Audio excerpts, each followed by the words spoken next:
Let's solve the int max problem of the warm up 1 section. Here is the 5-second break for you to pause and attempt this problem on your own.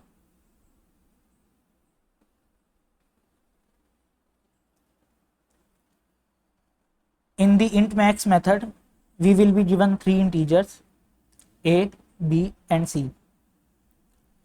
We need to find the largest out of these 3 integers and return that number back. If we look at the examples, the same set of integers is being passed, that is 1, 2, 3 in different orders.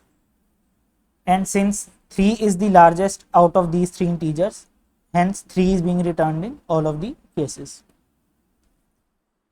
So it's quite simple. We can write 3 if else conditions and based on that conditions return back the largest. If we find a to be greater than b and a to be greater than c, then we can safely return a as the largest. Else if we find b to be greater than a and b to be greater than c, then we can safely return b as the largest. If these two conditions are false, then it means neither a is the largest nor b is the largest, then only c is left to be the largest number. Hence this is the logic. Let's try running the test cases now. All of them are passing, and if I will submit it on the portal, it should work indeed. But we could also simplify this logic in a single line.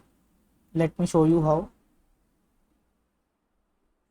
We can simply write return math.max of a and again compute the maximum of b and c and pass that result in the original call of the math.max.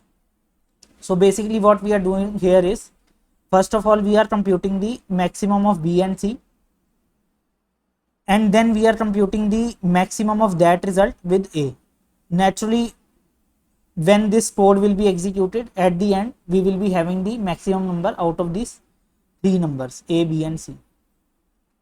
Let's try running the test cases now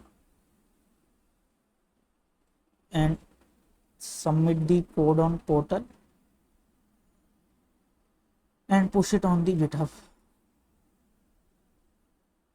Again working fine. Int max. Okay. Yes, 2 files added.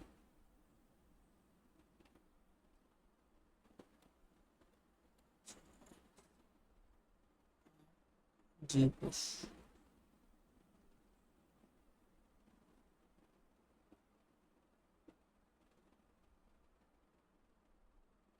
Done.